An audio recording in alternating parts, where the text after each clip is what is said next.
안토니오가 약속한 날짜에 돈을 갚지 못하자 샤일록은 차용 증서에 적힌 대로 엄격하게 법 집행을 할 것을 요구합니다. 이에 대해서 포샤가 재판을 하는데 그 포샤의 재판에 대해서 상세히 알아보도록 하겠습니다. 자, 해외에서 돌아오던 안토니오의 배가 모두 파산함으로써 안토니오는 차용 증서에 기록된 그 약속된 날짜에 샤일록의 빚을 갚을 수 없는 상황이 되었습니다. 자, 그러니까 이제 문제가 생겼죠. 샤일록은 사실 지금 딸이 자신을 배신하고 도망을 간 상황입니다. 그것도 다른 사람이 아니라 샤일록과 그렇게 반목하는 상황에 있는 기독교인 로렌조에게 시집가기 위해서, 결혼하기 위해서 지금은 도망을 간 상황이에요. 이러한 상황에서 샤일록은 그 계약서 내용대로, 차용 증서대로 정의를 요구하고 나섭니다. 그래서 샤일록은 이렇게 하죠. 자기는 증서대로 시행하겠다. I will have my bond. 즉 그대로, 이 증서대로 하자면 그러면 무슨 얘기입니까? 어떻게 하자는 얘기입니까? 샤일록의 살 1파운드를 위약금으로 받아내겠다라는 말입니다. 여러분 생각해 보십시오. 살 1파운드를 뜯어낸다고 하는 것은, 이것은 사실상 그 안토니오를 죽이겠다라는 뜻이고, 어떻게 보면 이것은 안토니오에게 복수를 하겠다라는 말이 되는 것이죠. 자, 사람들이 그까지 안토니오의 살 1파운드를 받아서 무엇 하겠느냐라고 이야기하죠. 뭐 텍스트에 보면 살레리오가 그렇게 이야기합니다. 그랬더니 샤일록이 이렇게 대답을 하는 것이죠. 예, 물고기를 낚는 미끼는 될 겁니다. 배불리 먹을 수는 없어도 내 복수심은 충족시킬 수 있지요. 그러니까 안토니오의 살 1파운드를 받아내는 것은 그걸로 배부르게 먹을 수는 없지만 적어도 내 복수는 할 수 있는 것이다 라는 얘기예요. 그러면서 그 사람은 나를 모욕했어요. 그 사람의 방해로 나는 50만 다켓을 손해봤습니다. 내가 손해를 보면 나를 비웃었고 내가 이익을 보면 나를 조롱했어요. 내 민족을 경멸했습니다. 그래서 내가 복수를 하겠다라는 것입니다. 샤일록의 대사 한 부분 더 봅니다. 샤일록이 이렇게 얘기하죠. 복수를 해야지요. 당신네들이 내게 가르쳐준 그 악행을 나도 실행하리다, 이런 얘기입니다. 무슨 일이 있어도 내가 배운 것 이상으로 훌륭히 해낼 거요. 훌륭히 해낸다라는 것은 복수를 훌륭히 해내겠다라는 얘기입니다. 샤일록은 본문에 보면 아주 단호하게 차용 증서대로, 다시 말하면 법대로 자신의 권리인 안토니오의 살 1파운드를 위약금으로 받아내겠다는 것입니다. 이것은 어떻게 보면 금전적인 문제라기보다는 개인적인 복수를 하겠다는 것을 의미하는 것이죠. 안토니오나 주변 사람들이 사정을 해보지만 샤일록은 들어주지 않습니다. 그런 의미에서 아마도 우리가 전통적으로 샤일록을 굉장히 잔인한 인물로 평가하고 있는 것이겠습니다. 자, 이렇게 되자 결국은 이 문제를 베니스의 법정으로 가져가게 됩니다. 그래서 법정에서 엄격한 재판을 통해서 이 문제를 해결해 달라고 요구하는 것이죠. 자, 이 샤일록이 이 문제를 법정으로 가져가니까 그 친구 솔라니오가 이렇게 얘기를 해요. 베니스의 공장님께서는 샤일록의 요구를 받아들이지 않을 것이다. 설마 살 1파운드를 떼어달라는 것을 받아주겠느냐, 이렇게 말하지만 안토니오는 다르게 얘기합니다. 베니스의 공장님도 샤일록의 합법적인 계약서의 그 법 집행을 거부할 명분이 없다라고 이야기합니다. 그러면서 이렇게 이야기하죠. 안토니오의 대사입니다. 예, 공장님도 법의 정당한 행사를 거부할 수 없을 거요. 이방인도 베니스에서는 우리와 똑같은 권리가 주어진답니다. 만약 이러한 법 공정한 법 집행이 없다면 우리나라에는 정의가 없다고 비난받을 테니까요. 예, 지금 이 안토니오의 말도 사실 일리가 있는 말입니다. 당시에 베니스라고 하는 것은 우리가 전에도 얘기했지만 굉장히 국제적인 상업도시, 무역의 도시입니다. 국제무역과 상업을 하기 위해서는 어떻게 해야 될까요? 기본적으로 모든 합법적인 계약서에 명시된 그 계약 관계와 또 그 권리, 의무 이런 것들을 보장하고 존중해 주는 것은 굉장히 중요한 요소였던 것입니다.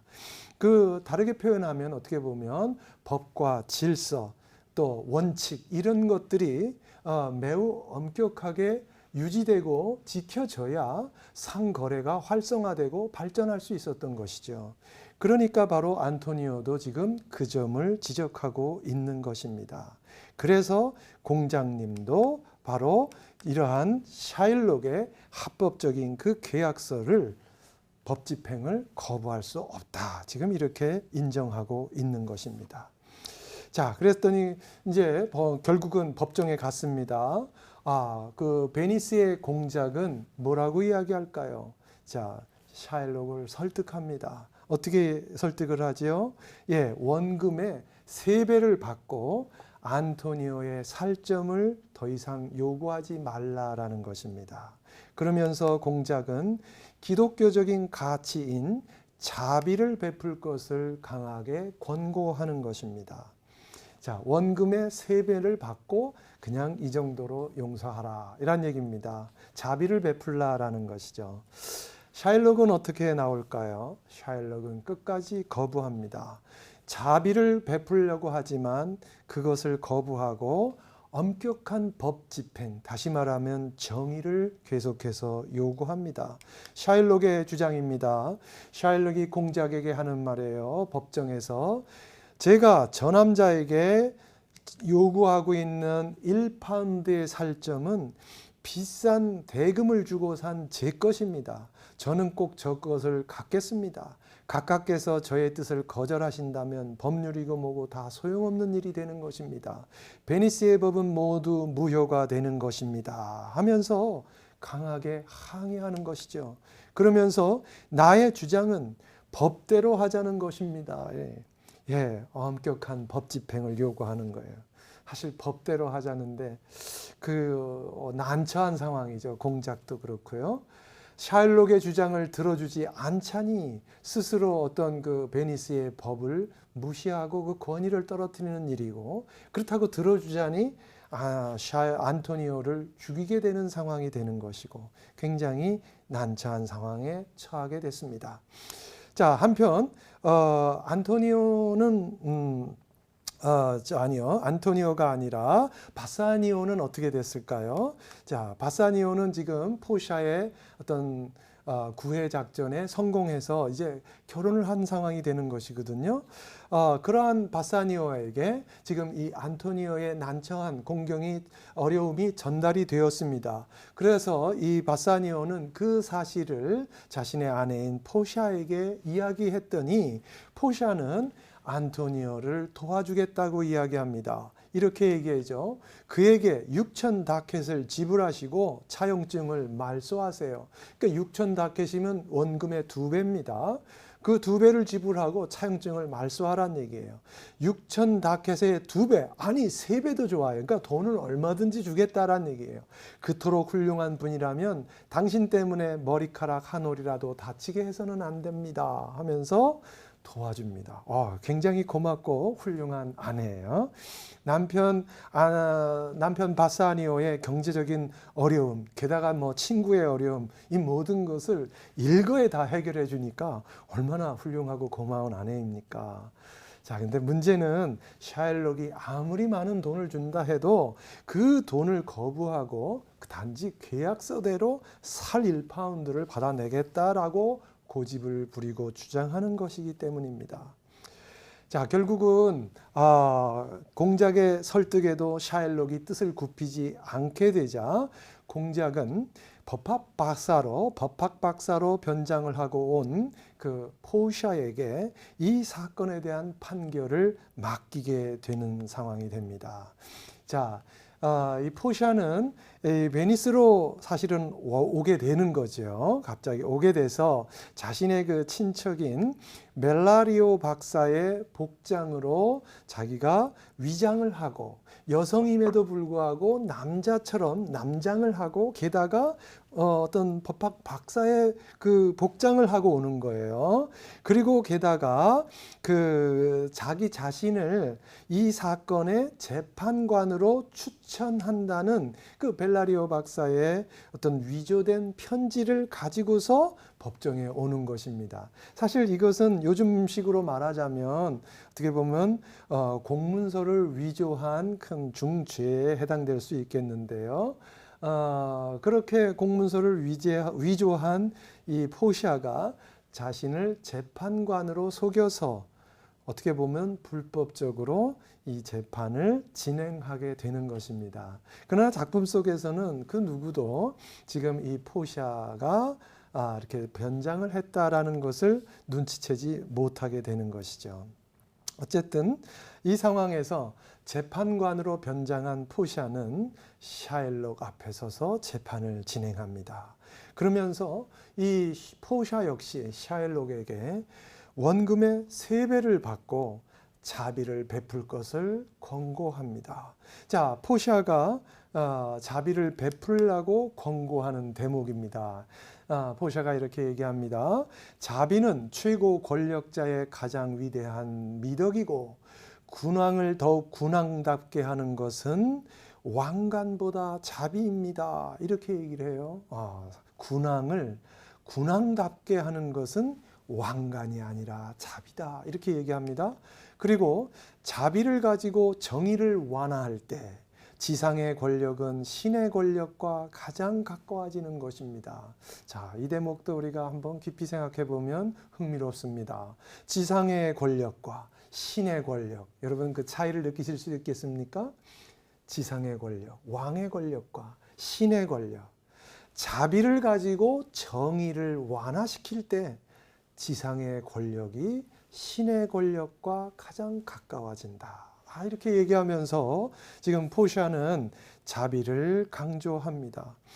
자, 이 포샤의 이 대목에서의 하는 말들은 이렇게 우리가 생각할 수 있어요. 인간 사이에 옳고 그름을 판단하는 어떤 정의만으로는 인간 간의 문제를 해결하기 어렵다라고 하는 것이죠. 갈등하는 두 당사자가 서로 자기 자신의 정의를 상대방에게 엄격하게 적용하려고 한다면 원만한 문제 해결은 사실 어려울 수 있는 것입니다. 자기 자신의 어떤 정의를 상대에게 무조건 적용하라고 하기보다는 그것보다는 어떻게 보면 상대방을 이해하고 또 배려하고 존중하는 그러한 태도, 다시 말하면 또 다르게 표현하면 자비라고도 할 수 있겠죠. 이것이 어떻게 보면 진정한 갈등을 해결하는 열쇠가 되지 않는가, 이런 것을 지금 포샤는 이야기하고 있습니다. 자, 끝까지 그렇지만 샤일록은 이 포샤의 제안을 끝까지 거절하게 됩니다. 자, 그래서 끝까지 거부하는 이 샤일록에게 포샤가 최종적인 판결을 내리는 장면이 있는데요. 이 장면은 2004년도에 제작된 영화 베니스의 상인의 한 장면으로 우리가 같이 감상하도록 하겠습니다. A pound of that same merchant's flesh is yours. The court awards it, and the law does give it. Most rightful, Judge. And you must cut this flesh from off his breast. The court awards it, and the law allows it. Most learned, Judge. A sentence. Come. Prepare. A little. There is something else. This bond. does give you here no drop of blood. The words expressly are a pound of flesh. Take then your bond, take then your pound of flesh, but in the cutting of it, if you do shed one drop of Christian blood, your lands and goods are by the laws of Venice confiscate. And to the state of Venice, Upright judge. Archduke. Learned judge. Is that a law? yourself shall see the act. For as you urge on justice, be assured, you shall have justice more than you desire.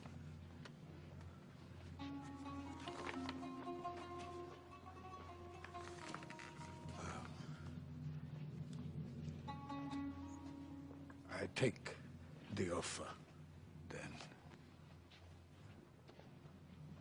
Pay the bond twice. And let the Christian go.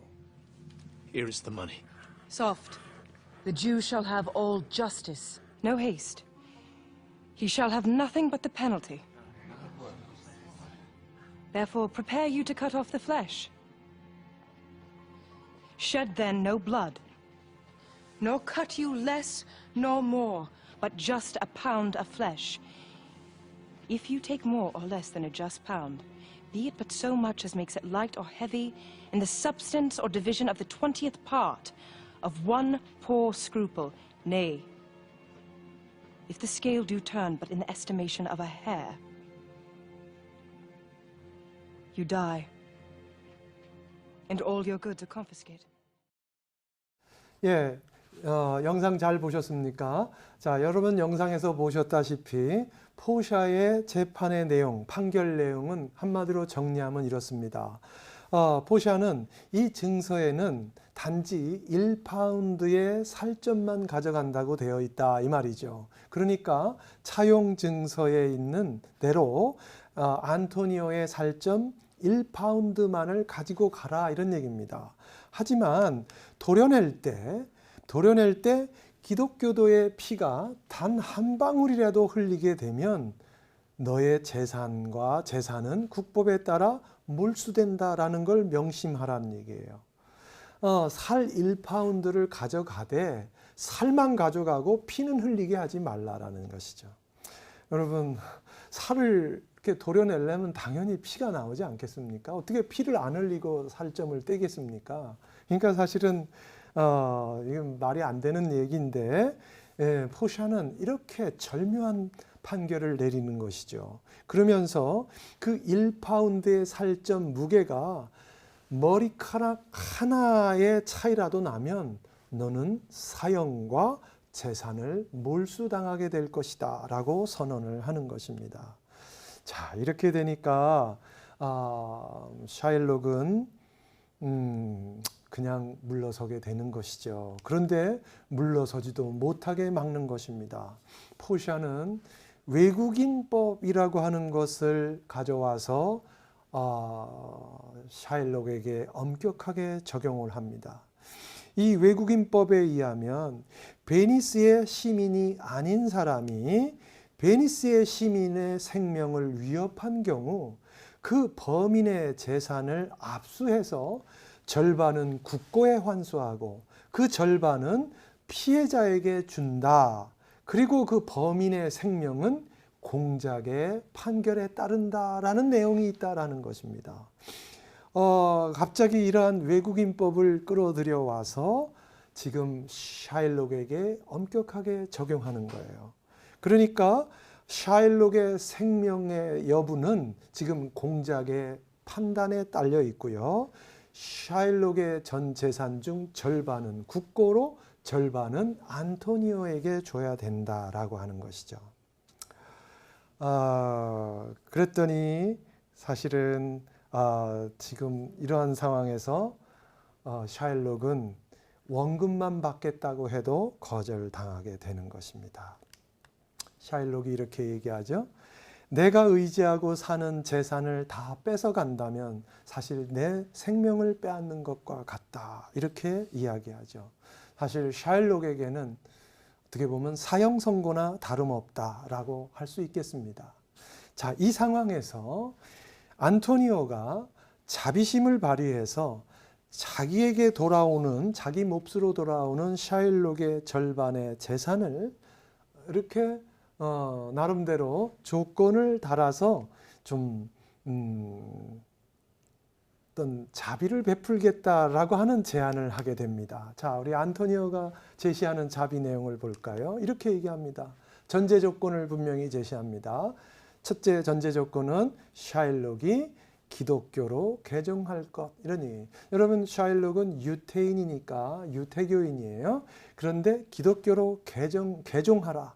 자, 그것을 전제로 해서 그렇게 한다면 샤일록 재산의 절반을 자기가 보관했다가 샤일록이 죽고 나면 샤일록의 딸과 사위에게 양도하겠다라고 하는 것입니다.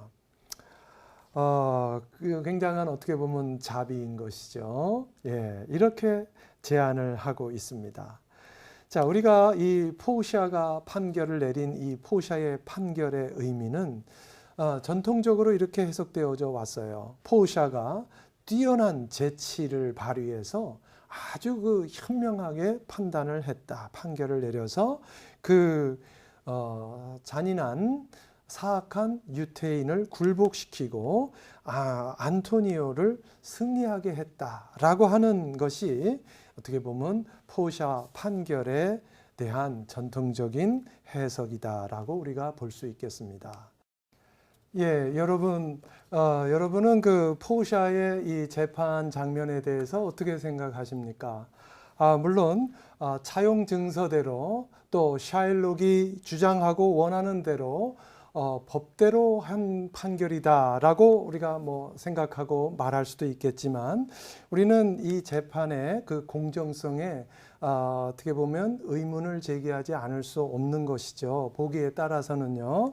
어떻게 보면 이 재판은 과연 공정한 것인가 이 점을 우리가 생각할 수 있겠는데요. 이 재판은 자신들의 어떤 목적에 맞게 법조문을 해석하고 적용하는 어떻게 보면 기만적이고 편파적인 판결이었다 이렇게 말할 수가 있겠고요. 또 안토니오와 포샤 이들이 말하는 어떤 그 자비라고 하는 것은 위선적이고 자기들만에 해당되는 어떤 편협한 자비가 아닌가 그런 생각을 해볼 수가 있겠죠. 또 종교적, 인종적으로도 유태인인 그 샤일록에 대해서 그 베니스 사회에서 이렇게 타자로서 억압하고 차별하는 것이 아닌가 하는 점도 우리가 생각해 볼 수가 있겠습니다. 또 이 작품에 나오는 많은 인물들은 전통적으로 유태인 샤일록을 아주 잔인한 유태인이라고 말하는데 안토니오나 포샤의 이러한 재판 모습을 볼 때 단순히 육체적 물질적인 폭력보다도 더 큰 정신적인 폭력이 아닐지 그런 생각을 우리가 해보는 것이죠.